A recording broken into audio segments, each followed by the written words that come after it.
couple of years ago, John Stossel, friend of all of ours and, former Fox host, he's been doing great on YouTube. He has a very, very interesting show that he does there, and he posts the best clips. He does these in-depth, 8 to 11 minute pieces that get up and down on a story very clearly in the way only Stossel can. And he did one on California wildfires and the ridiculous environmental concerns that help contribute to them. And guess what happened to his very well-researched and presented and produced video? It got censored by Facebook, which is one of the other big stories in the news today, as Mark Zuckerberg is now saying he's going to finally stop doing that. But before we get to the resolution and Mark Zuckerberg's come to Jesus moment, my team knows that I have basically a rule that we don't do sound bites over 60 seconds just because it drones on for the audience. But this one's 2 minutes, and there's a reason. Watch this. It's very compelling. We condensed Stossel's report that Facebook found so objectionable it had to be censored. What? Looking at Facebook, I was shocked to see this big notice on my page. Missing context. It's posted on my video that calls California's fires government-fueled. Because Facebook says this information could mislead people. What's worse is that now Facebook says it will show my content to fewer people. Yikes! My news model is based on social media companies showing you videos. Why did Facebook penalize me?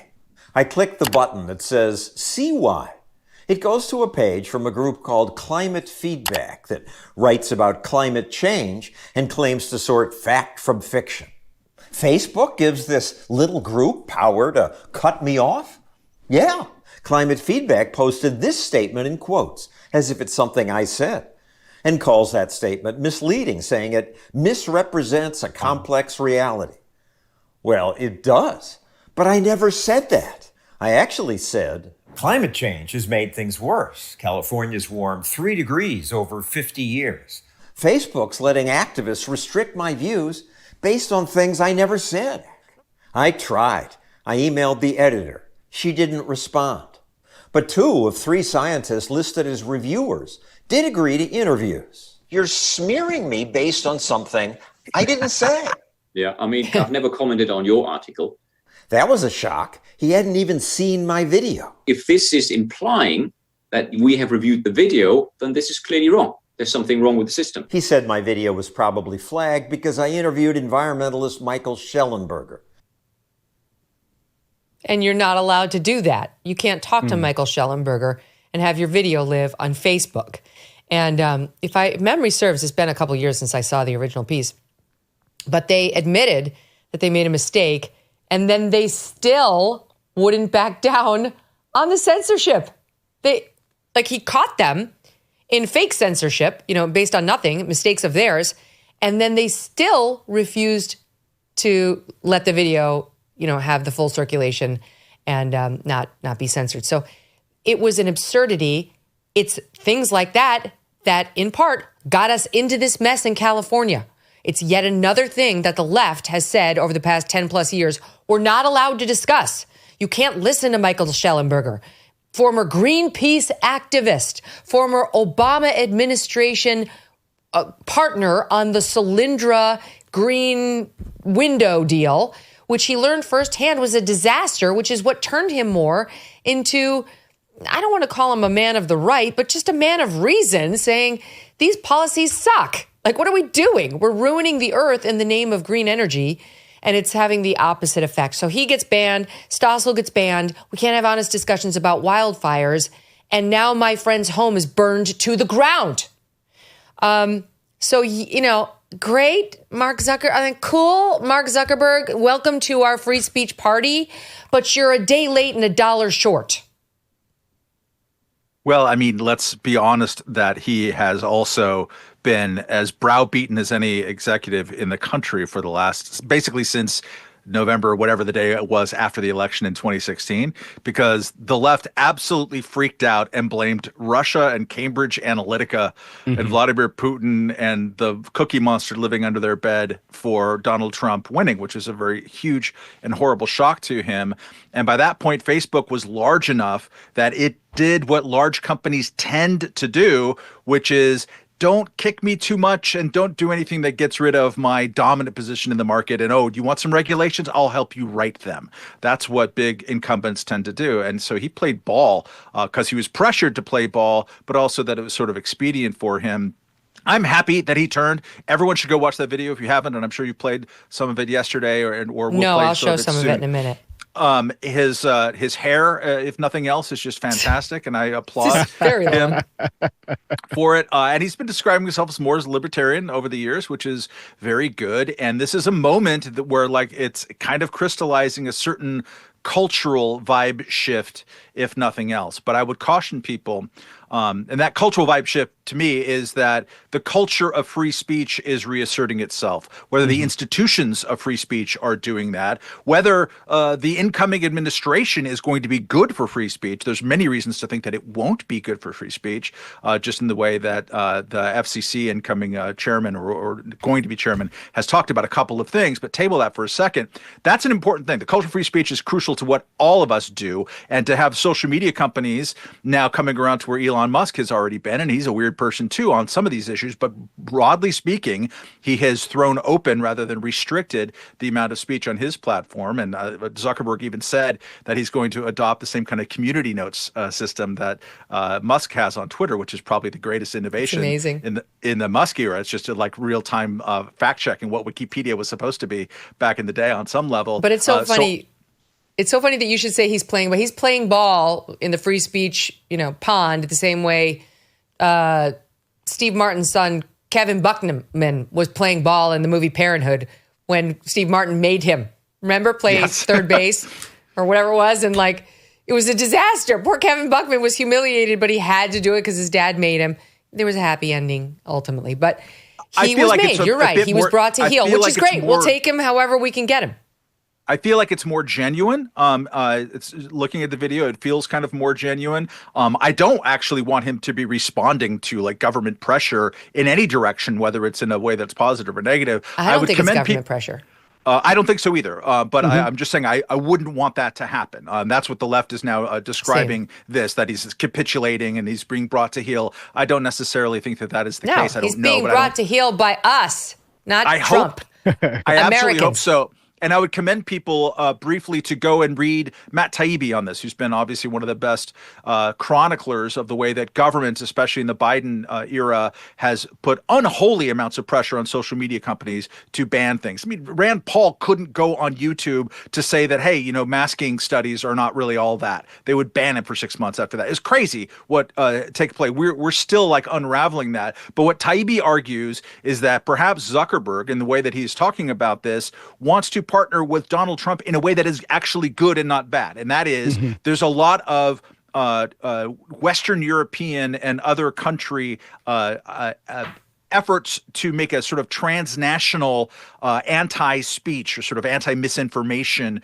regime. And so if Zuckerberg is leading or being part of the solution to fight against that and to encourage Trump, because now Trump has a lot of Silicon Valley people have his ear in ways that they didn't 5 years ago at all.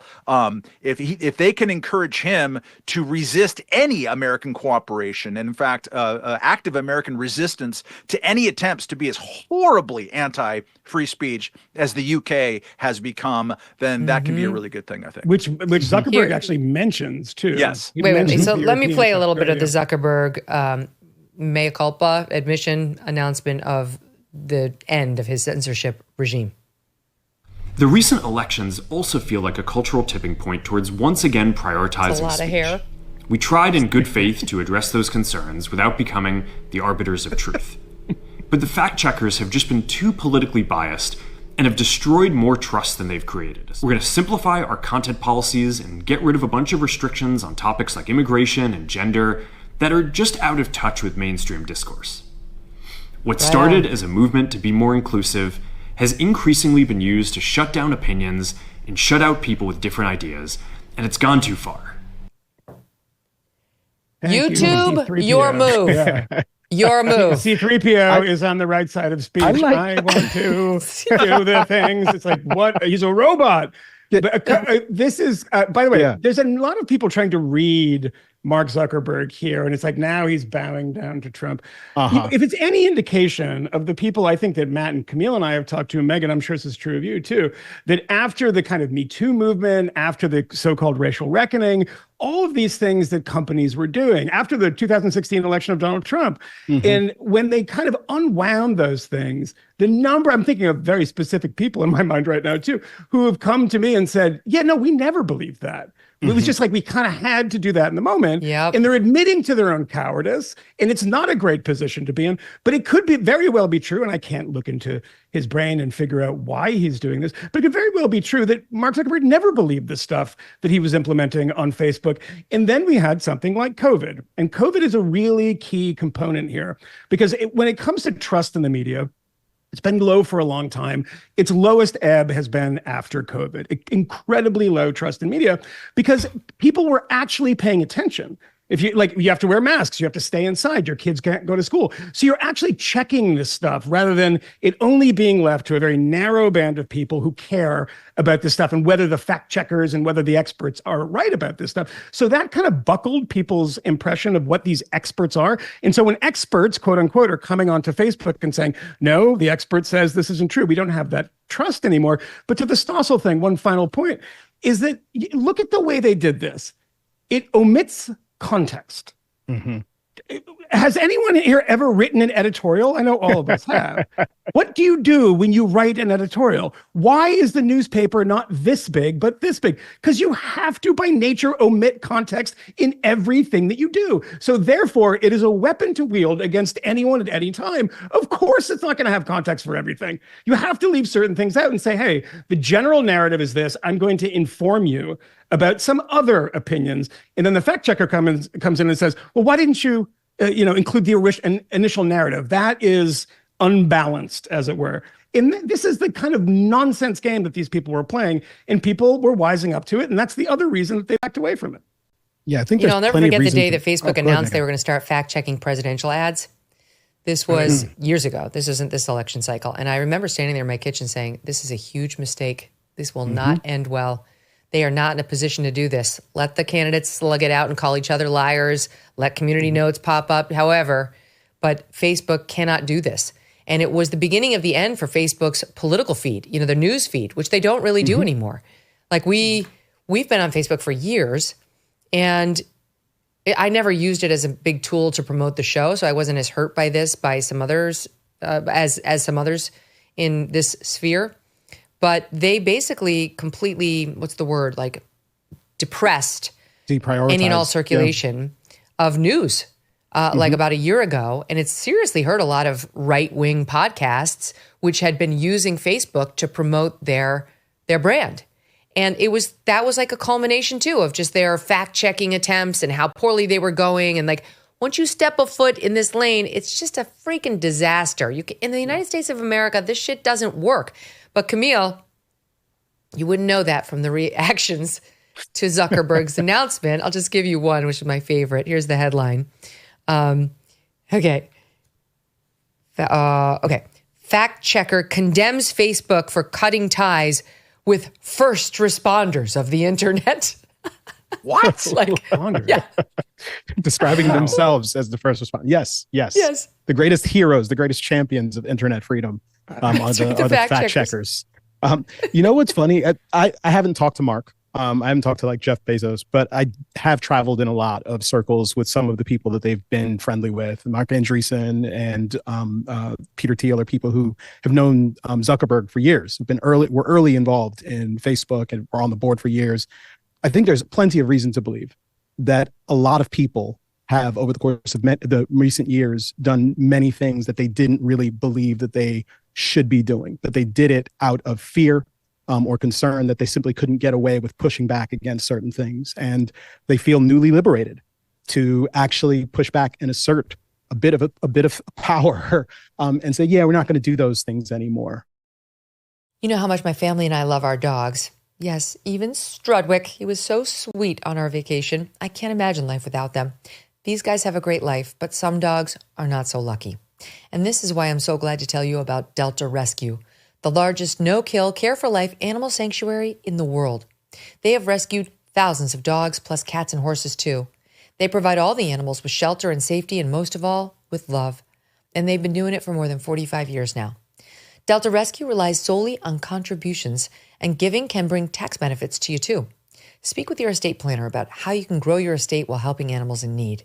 And check out the estate planning tab on their website to learn more.